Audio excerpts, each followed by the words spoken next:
this 4-part series, get an inside look on the making of one of the most anticipated titles in gaming history.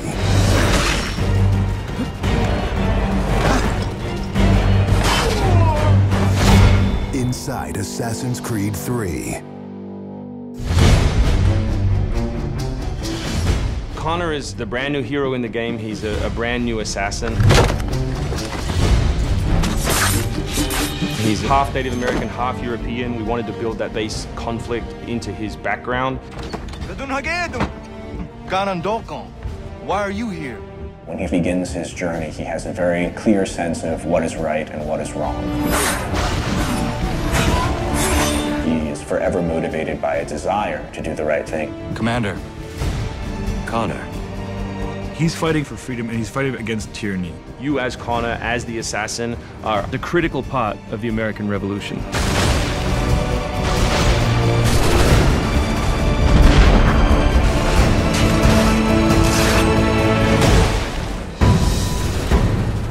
The way that we wanted to deal with the historical figures was for you to meet them sort of over the course of your journey in a way in which the history books wouldn't normally portray them.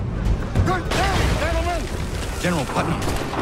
Many of the founders were very tough individuals. Many of them were the equivalent of the modern badass.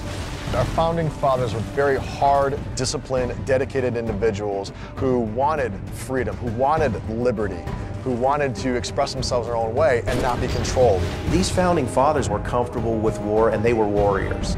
Do not fire until you see the whites of their eyes. Connor doesn't know much of the European ways at first, and then he gets to learn about these guys, these heroic figures. So for Washington, for instance, he sees that very strong guy, and Connor believes in him. Connor is moving in and out of both the revolution and the rest of the history. Whenever he sees conflict between two groups, he takes the side of the greater good.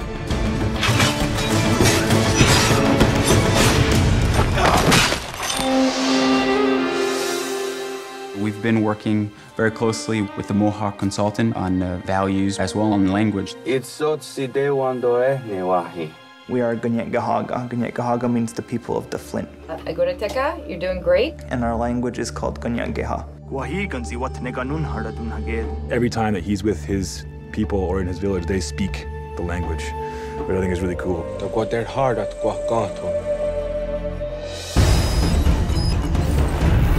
Connor, as a Native American character, is very familiar with Native American war clubs, with the tomahawk, with the bow. He's got very refined sense of hunting and tracking. He's been raised with the ability to navigate this environment. Connor has a lot of his ancestry's strength from the Mohawks. He's strong, he's agile, he's able to run in the wood very quickly. It's really his nature, that's really his home.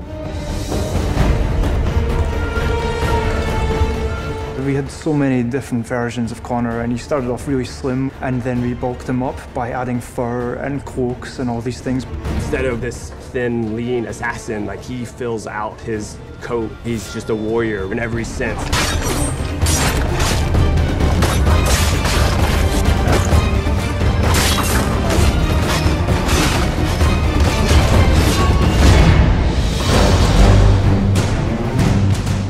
The animation team has built over an hour of new animations just for Connor alone. We started by looking at lots of military moves and even traditional ones of how you would fight with a tomahawk. We looked at that and we just thought it wasn't awesome enough. So we went really brutal, and it wasn't just throwing in blood.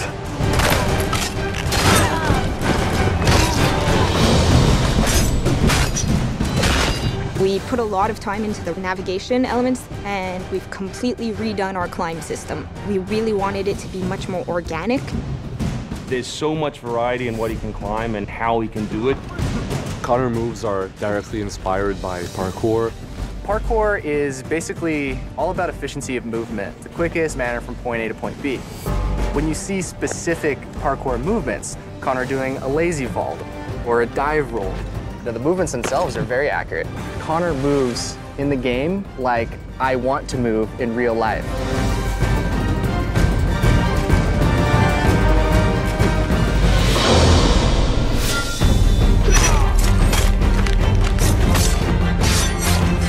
We wanted Connor to be a dual-handed specialist, so basically he's ambidextrous, he can fight with both hands.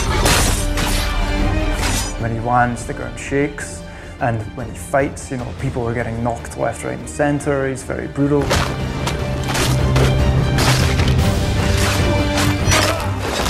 He is battle-driven. He's brutality, and he's the type of assassin who comes up and kills without question or hesitation.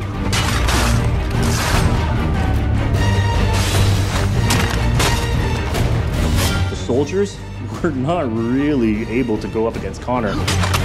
Connor's a killing machine. He's a ninja in a tank with a Wolverine in there.